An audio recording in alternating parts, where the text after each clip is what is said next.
sports fans. Okay, let's get into this one right here. Well, the news on the wire about Michael Jordan is that he will not be on a panel. He will not be on a NBC panel.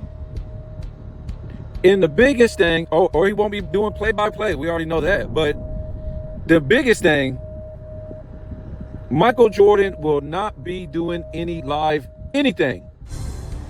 Basically, just pre-recorded. Oh, goodness, man. So we're not, if that's the case, then we're not going to get any in-game analysis. We're not going to get any, I wouldn't think, after game analysis. So what does that really mean? I mean, can you guys help me out?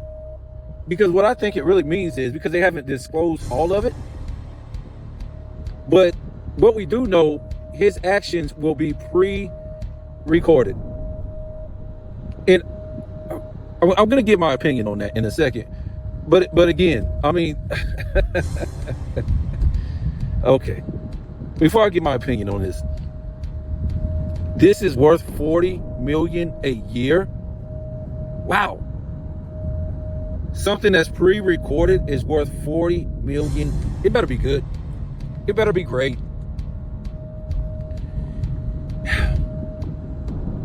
And what I think he's going to do now is, I don't think it's going to be anything critical of this era, these players, and maybe not even, him being clapped back at by anybody on any network. The NBA isn't going to allow that. When I tell you the NBA runs the NBA, a lot of people don't get that.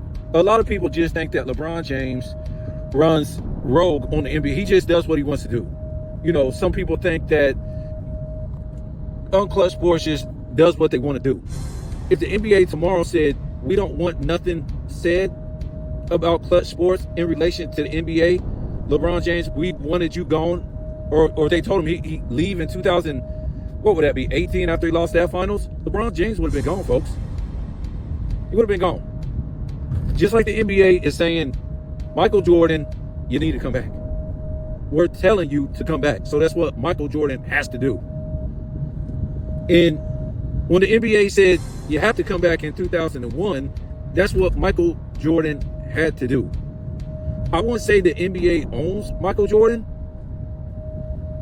but I would say for every NBA player, but I would say for much of the NBA players, if you look how they retire, and they're still, these big time names, they're still affiliated with the NBA.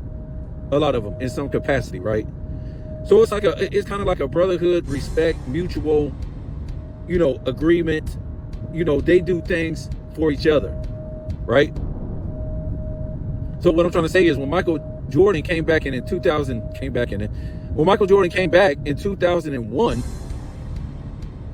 he was helping the NBA out, and the NBA was helping him out, but he was helping the NBA out more. Why? Because the ratings started to fall off like they had never seen before. If we look at the ratings from the finals, 2000 or 99, 2000, yes, in 2001, my fault. Were they the worst ratings of all time? No. And Michael Jordan didn't come back to win championships. That's the biggest thing. When money is made, money is made. When money is lost, money is lost. It don't matter how it's made and how it's lost. It's just made and lost. So Michael Jordan coming back to the NBA, sold jerseys, gave viewership, sold tickets, sold, different kind of merch, just made the NBA in general, people care about it.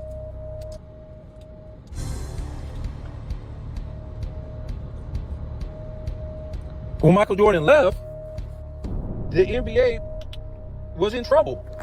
When we look at the East Coast and West Coast, I would say in the mid-90s, or especially the late 90s, let's say about 96, 97, 98, when Michael Jordan was there, right? The West Coast had the better players.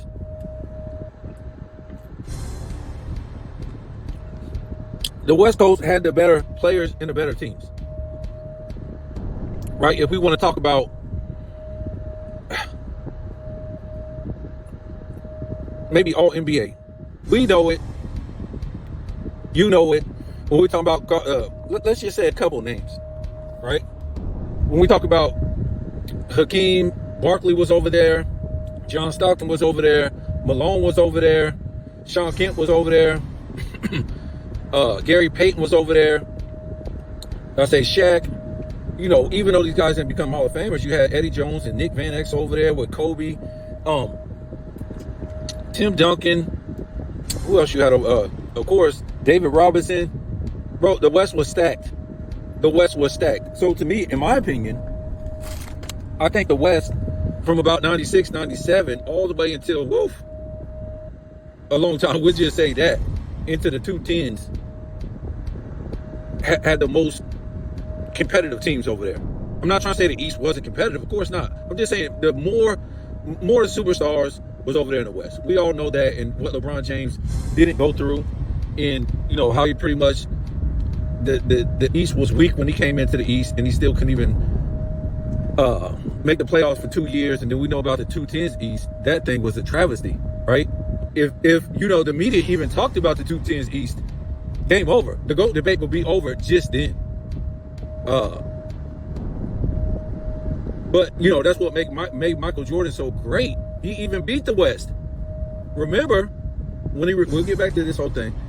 When Jordan retired, who won? I'm talking about retired the first time. It was the West.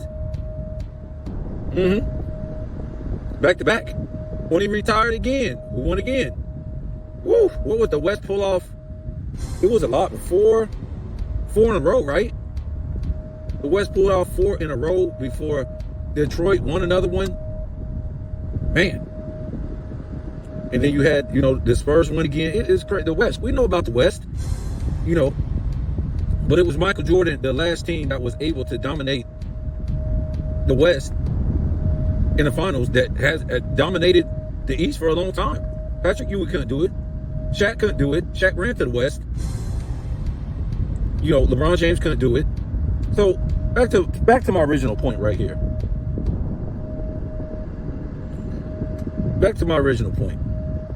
So Michael Jordan, when he came out of retirement, the East was looking bad. I'm not gonna try to say they weren't good teams, Philadelphia and, you know, New Jersey, but they did get mollywopped. they got mollywopped in the finals. So when Michael Jordan came back and did the NBA a favor, the NBA was kind of lopsided, man. We got more. I would say they had more viewership on the East because more people live on the East Coast, and more viewership in the East. And in the 80s, until about 93, the best teams were on the East. So what I'm trying to say is, I think the NBA, when Michael Jordan retired, took a big hit. Not only because he retired, it's because the Eastern Conference basically just went down the drain. It just went down the drain. Let's be serious. You know, all those guys got old, and it just went down the drain. You didn't have nobody left over there that was you know, gonna contend. So you lost a lot of viewership over there. I mean, Patrick Ewing was old, and I don't know who was over there left. Maybe Alonzo Mourning was over there. Let's see, Jason Kidd was over there. But it's not like he had a super team or nothing like that. So it was guys that's supposed to take it to the next level, right? You had Allen Iverson, you had Tracy McGrady, you had, you know, was Tracy McGrady over there? No, I think he was with the Rockets, wasn't he? Well, initially he was with Toronto, and then he went with the Rockets. So whatever year you want to say, Tracy McGrady was there, and then he wasn't there, but Vince Carter was over there. Like I said, Jason Kidd was over there. I'm talking about when Shaq and Kobe was dominating in the early 2000s. That's what I'm speaking about, before LeBron James even came into the East. So that's about it. I mean, yes, you did have the Pistons, really not no big names. And, you know, the Vince Carter, you know, the Tracy McGrady really came out of high school. The Allen Iverson, I don't know, all-time great players. But To me, they were no competition for that West. For whatever reason. I'm talking about their team as a whole. So I'll tell you, the East was weird looking when Michael Jordan retired. It just was. It just was. And so the NBA lost a lot of ratings when Michael Jordan retired. And like I said, him coming back and, not even competing for a championship, because that ain't what he was there for. He was there to do the NBA a favor. Everybody thinks he came back for all these other reasons. No, he was there to help the NBA out. See, now they told some fraudulent story. Remember, this is business. Nobody's ever going to tell you the real story about what's going on. You see this thing with the draft with, LeBron James and, the Lakers getting Luka. They end up getting the #1 draft pick. The Mavs do. And Uncut Hoops did a thing on this about how LeBron James influenced the draft right back. No, when he left the Cavs and before he came back to the Cavs. So go check that out. Uncut just put that out. I think it's something like LeBron James has cheated the NBA, something like that. So I don't want, when there's business being done, this is business, guys. You guys, I know we want to think sports is just on the up and up, right? I'm not trying to say the championships are rigged. Of course not. LeBron James would have won like 6 championships easily. By now he would have at least been 6-6, right? But Michael Jordan came back and did them a favor.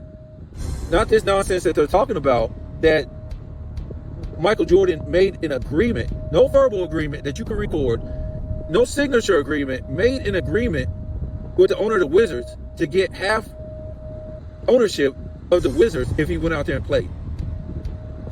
For some reason unknown, he became disgusted and reneged on a deal he did with Michael Jordan. First of all, you think Michael Jordan is really dumb enough to do a verbal agreement on something that big? This is Michael Jordan.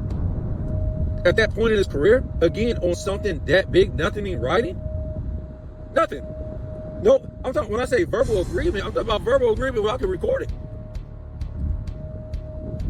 Something. So Michael Jordan is that dumb. That's what everybody's really saying. That's what I'm saying. Michael Jordan is that dumb that he would make a verbal agreement with no signature, nothing, to confirm this later on. What this owner said was to be true. And he put on a uniform, went out there and played.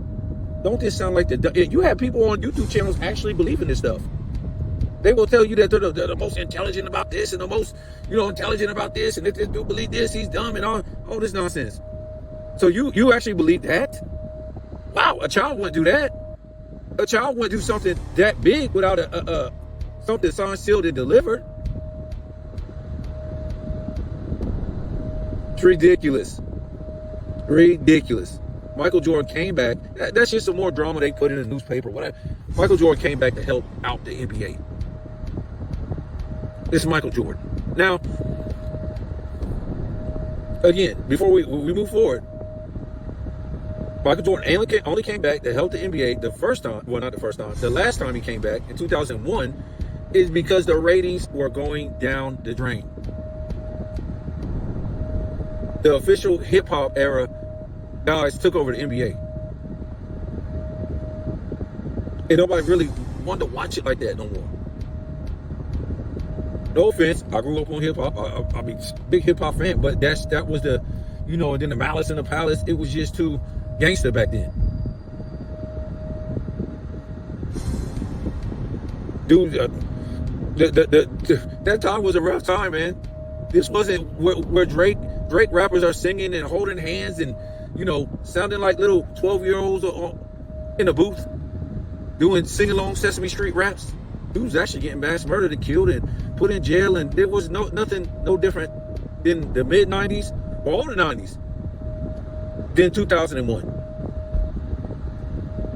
Okay? And again, at that time, the NBA, nobody really wants to, and then they had a lot of great players on the same team. For instance, Kobe and Shaq. What, you could say those were the best 2 players in the league? I don't think they ever had that, right? The best 2 players on the I don't think they ever had that. You ever seen that? What championship was that? The 2 best players in the league was on the same team.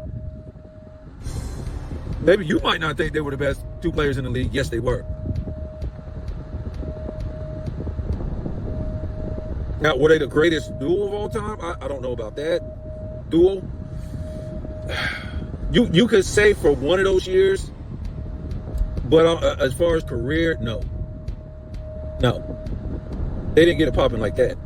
But for that 3-year span, I think the best two players were on the same team. They just were. And some can argue, you could say Shaq was the best player in the league in those years, especially because of his experience and his dominance. But, some people get mad and say, oh, how could you say, Kobe Bryant was better than Tim Duncan? Well, you can make an argument for that. You definitely can make an argument for that. But I look at the fact that Kobe was able to go on a 3-year run. Now, I guess you could say Tim Duncan was better in 2000. Definitely. Definitely better in 2000. So let's just say close to having the best players on the same team in a 3-year span. At least 2 out of 3. So let's get back to this. So I'm going to be truthful. You guys know I love Michael Jordan as a basketball player. But this ain't working for me, man. This is not working for me. To me, I think I'm not trying to say for NBC, it's probably great for NBC. Even though, you're going to pay a man $40 million a year. This is more than what Tom Brady gets paid a year. I think what was Tom, like 20 or 30?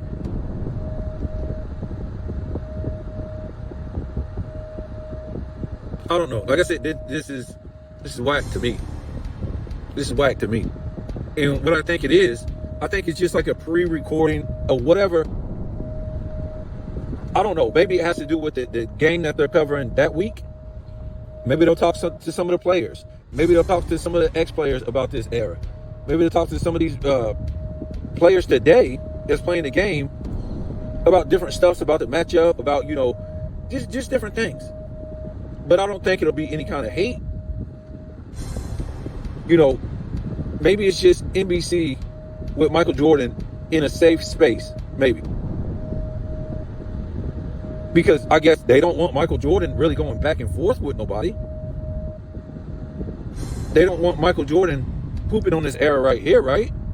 Because Michael Jordan hasn't opened his mouth really about this era and what he thinks. And why is that? Well, first of all, Michael Jordan could do this era a lot of damage if he pooped on it a long time ago. As well as past players. But they know where they are about this era. To me, I'm going to be honest with you guys. I think the NBA is covering up that they're really not paying these guys these big contracts. They have no rhyme or reason to pay these guys these kind of contracts. Not only because it's just a 3-point AAU international game, and because where's the ratings? Where have the ratings been, I don't know, the past 5 years since we've been in the 2020s? They have been in the garbage. So at most jobs, you get paid for your actual work, right? So that's going to reflect how much you get paid. How good the company does, and how good the company does has to do with their, not only, with what the company provides, but the employees also. So if the employees aren't bringing a certain profit to the company, yes, you can bring profit to the company, but if they're not bringing a big profit to the company or a certain profit to the company, you can only pay them so much. The NBA is trying to tell us the 2020s has been the lowest ratings of all time. And to me, I would say this has to be, they've sold the least amount of merch in jerseys of any era of all time. You don't see nobody wearing these guys' jerseys. These top guys, Embiid, SGA, Tatum, who else? Anthony Edwards, and maybe wherever you go in their state or their city, maybe it is like that, folks. Maybe, it's those jerseys are worn a lot in a local area. But when I was growing up, everybody's jersey was worn everywhere.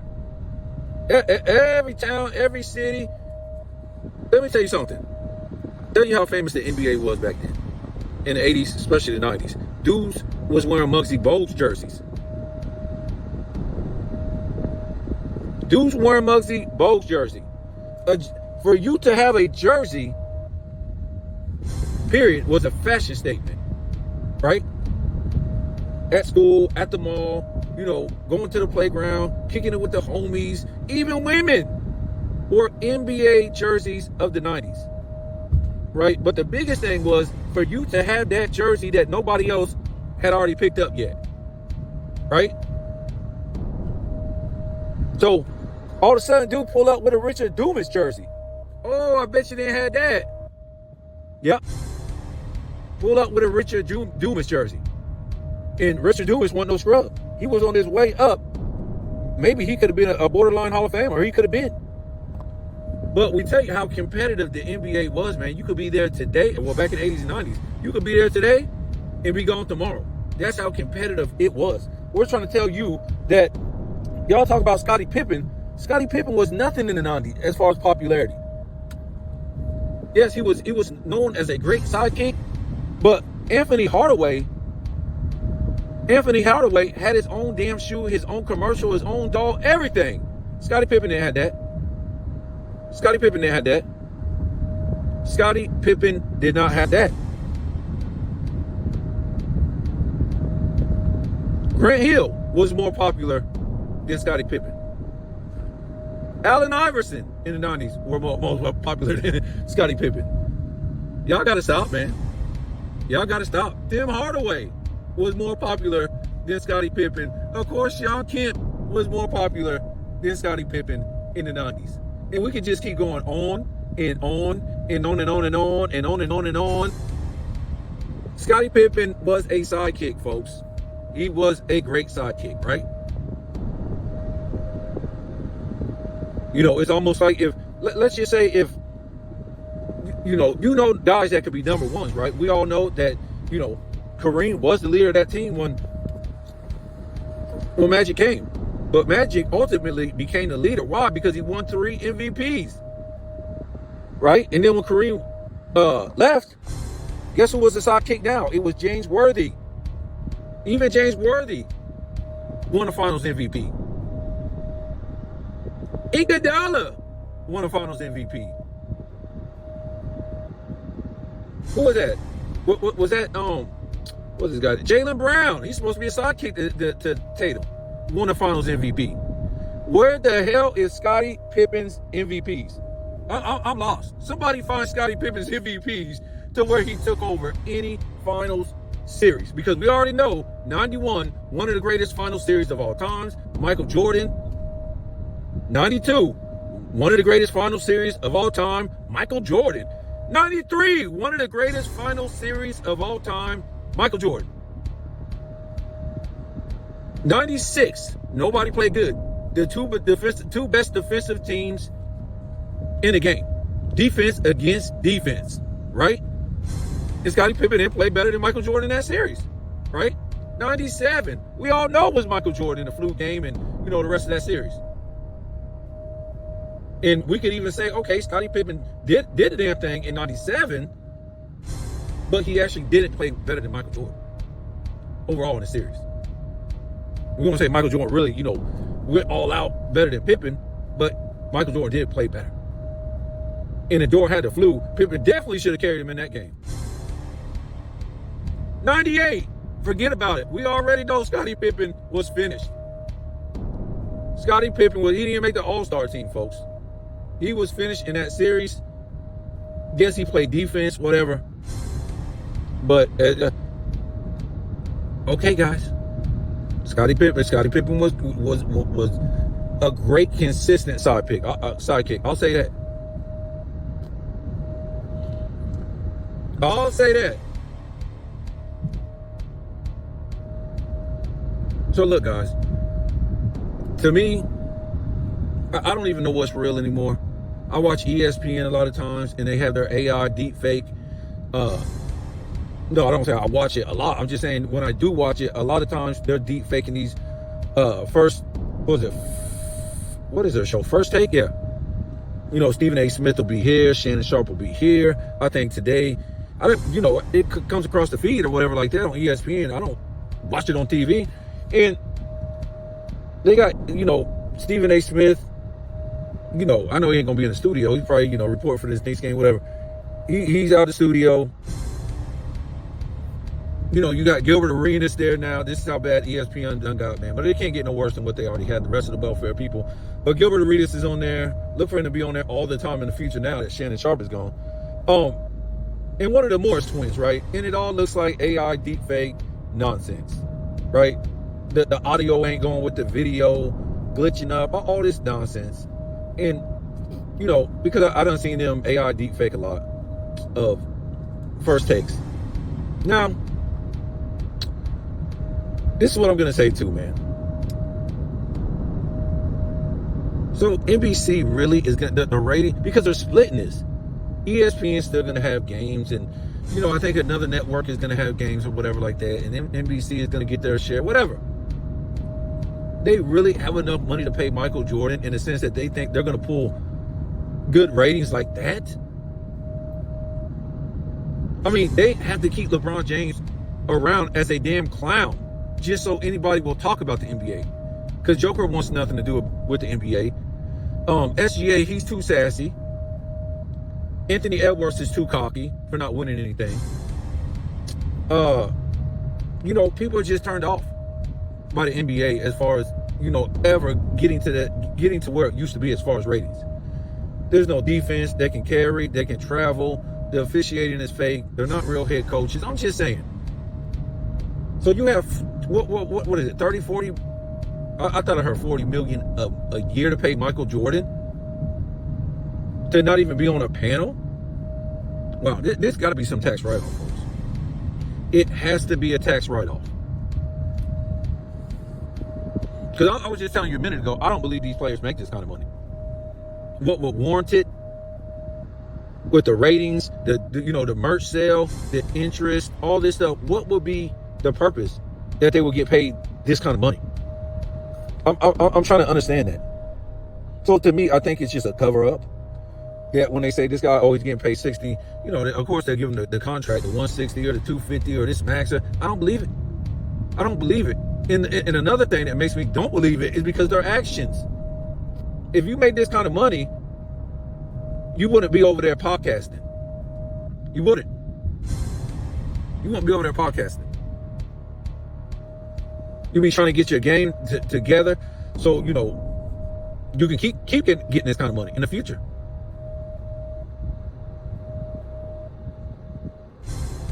I think it's just a cover up to me because they can't,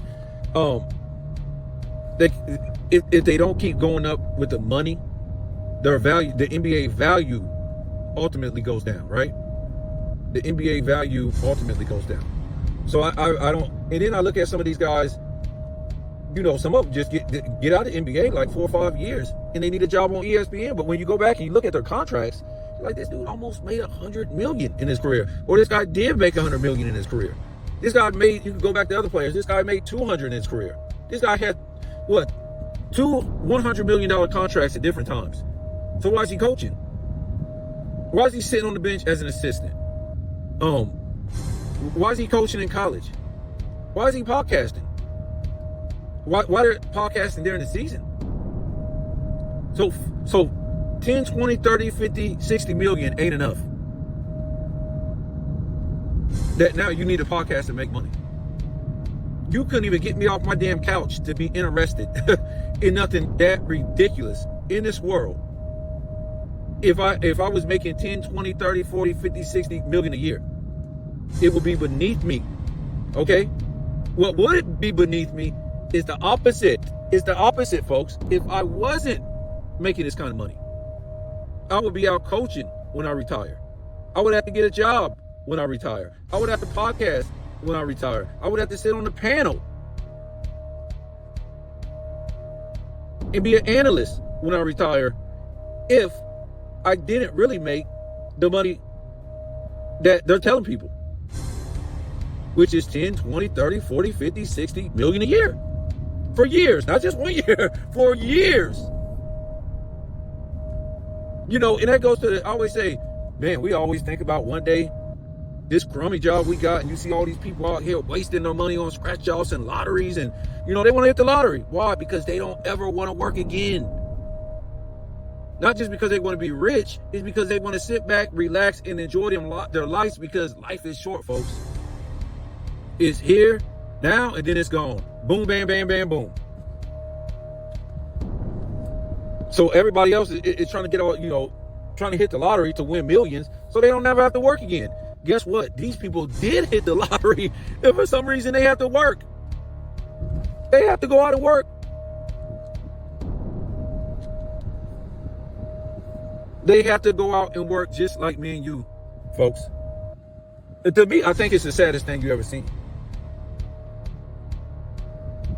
To me, I really think it's sad. It really, says something when you see LeBron James with all this money in the world, supposedly $1 billion, and he still has to run the court. What? And he's supposed to be having $1 billion for a few years, and that's what they tell you. And he still got to run the court. He still got to have his son making money instead of, turning it with $1 billion, instead of his son being a business person and going. You ain't even got to go to college. But if your dad got $1 billion, you would have, here, son, go start up this company, whatever you want to start up. Nope. And he got to bring his other stuff. I'm just saying, folks, I think the whole NBA is just like at least the MLB is truthful, right? MLB said we can't make no money on Americans, so we're putting them all out, and we're going to get these guys from the Caribbean leagues, because say like in a farm team. Listen, I grew up playing baseball. In an American farm team, AA, AAA, whatever, you got to pay those guys $1 million, $2 million. I know it was back then, right? And then you got to take a chance, bringing them up, see if they're good, not whatever. So what they did was they started kicking, American players out, mostly the black players at first, and they started getting all these Caribbean players. They started up these Caribbean leagues in the Caribbean so they can pay them $50,000, $100,000, $25,000 a year in those farm teams. The farm team is a gamble. You're paying players to hopefully they develop and you can bring them up, right, to the major leagues. And because the baseball ain't no joke, or it wasn't back then, but anyways, so they paid them and they take the chance, and they're paying them way less. That's like nothing. That's welfare money compared to what you would pay an American in the farm team here. So that's how they got rid of all the American players, just about. And I think it was just a gamble at first to see, let's see how this works out. And then I guess they seen that, well, hell, let's just keep it going. We'll kick all the Americans out and we'll just pay these guys nothing in the farm team period. And then when you come up in major leagues, you're not going to make nothing. You're going to make more than what you made in the farm team, but you don't make nothing on your first contract. It's crazy. I think, what is the first contract? Like 3-4 years or something like that. So the MLB is still making money. And to me, I think that's what the NBA is, but they don't really want to tell the truth about what's going on, right? And what I think is going on, you got these, what do you want to call them? They're like second-rate players. I want to say, I want to think of the name. Can't think of the name I want to say, or the phrase. But they're just not what 2010s, 2000s, 90s, 80s, 70s players were, right? They're just good enough to do the job. But they don't have the talent, the skills, the fundamentals. They're not good enough, or they would not have been good enough to play the American game. Let's just say we let them bring their game over here, their skills per se, in kind of their game, but we even kind of lightened it up, right? And kind of put our own twist on their game. We even made it easier. If you listen to Luka Doncic, Joker, and guys like that, we made it easier for them. Their league is harder, which ain't nothing compared to the 80s and 90s NBA league. So what I'm trying to say is, I think these players, even with the mix of American players in here too, I think these guys are just like bootleg players, that they're not getting these real big contracts that we're being told. Their contracts are fake. And now, because back in the day, you didn't have all this media pushing the NBA and telling you how great the guys were, this and that, and all this comparison. Now you do. And why you have that is because they're so awful. They're not that good, right? They're good basketball players, but a lot of these guys couldn't even make it in college in the 90s, the 80s. They won't be good enough to play in American college. I'm trying to tell you, man. I'm just trying to tell you. And I'm trying to be nice about it, and I'm not trying to sound like the biggest Mr. Conspiracy Theory or nothing like that, but it is what it is. When I put everything together, how these guys have to work after not just this era, I'm talking we can go back to 90s, 80s, some of these guys were making 30 million a year, 20 million a year, 15 million a year for years, and they're broke. And I wouldn't say all of them are broke, but they got to work like just me and you. But when we head into like the 2000s and the 2010s, when these guys making real crazy jack, and they have to sit there like it sound like a woman like Richard Jefferson call games, dude ain't got no money like that. Dude was supposed to be getting paid all this money a year and have to go work, man. Big Dummy Perk almost made $100 billion, and now he's broke. And this ain't got nothing to do with, oh, do you think I spend all their money on? No, they never. This is like a brotherhood. I'm trying to tell you, you're going to have to start connecting the dots, because you can't draw no conspiracy or get no facts out of one thing that you haven't been told, because it would sound like the most ludicrous thing you ever heard, because these are the people that you trust, right? These are the people that's supposed to be truthful, and stuff like that. Everything's supposed to be on the up and up, but that ain't really how this world works. But anyways, I could do a whole video on that by itself, connecting the dots, but I'm just trying to say, to me, the NBA just has these guys of the 2020s, they're really not paying them this kind of money,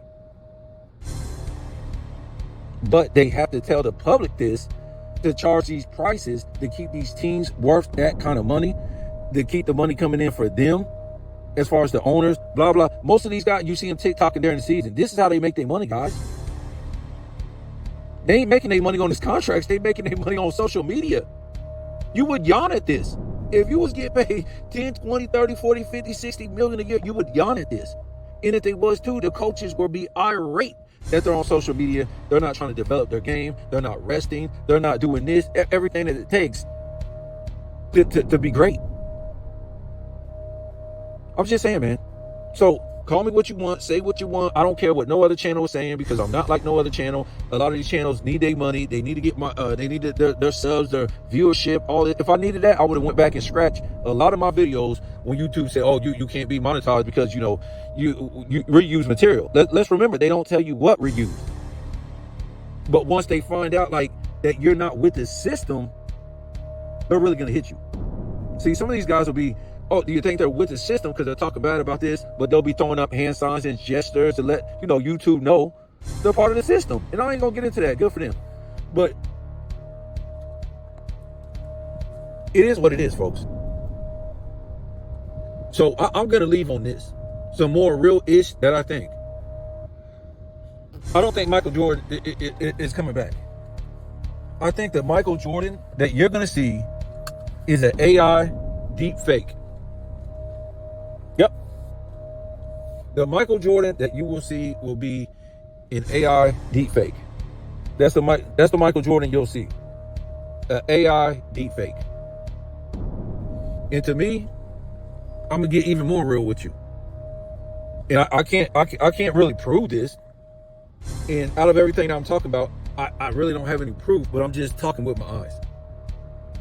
And I know it's gonna sound crazy, but this Michael Jordan that we've been seeing lately, I don't know if that's the real Michael Jordan. And if you want to call me crazy on that, go ahead. I'm cool with it. I'm definitely cool with it. I'm cool as hell with it. But just the Michael Jordan I know, well, not personally, from what I've seen, from since Mike came into the NBA all the way until he was maybe 49.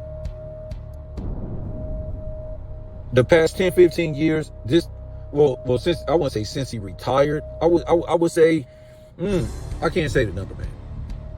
But definitely in the 60s, this don't look like the Michael Jordan. And I ain't talking about age. I'm talking about period. Acting, sounding, anything. If you look at Michael Jordan from from the 90s, well, Michael Jordan, period, that I know, always had these goofy ears that stuck out. Just because you get older, that don't mean your ears are going to change.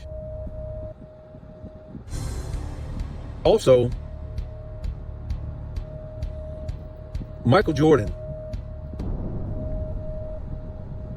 he talked a certain way. The Michael Jordan of late, I don't know, man. He just don't. And I know we don't see him in many interviews, But the Michael Jordan I've been seeing the last 10, maybe 15 years does not talk like that Michael Jordan. He just don't. Now, that's just my own opinion. I could be crazy. But we all know, well, maybe a lot of y'all don't know, they replace a lot of Hollywood people.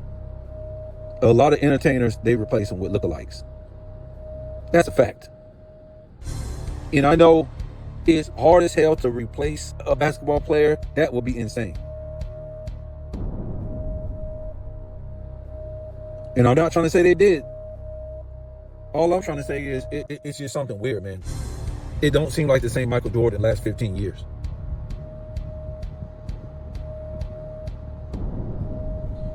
Even if it is, whatever the case,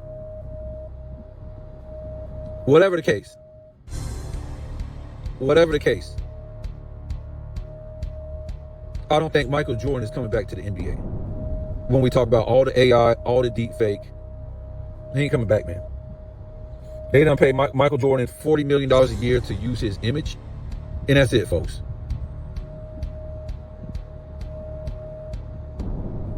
Michael Jordan ain't coming back.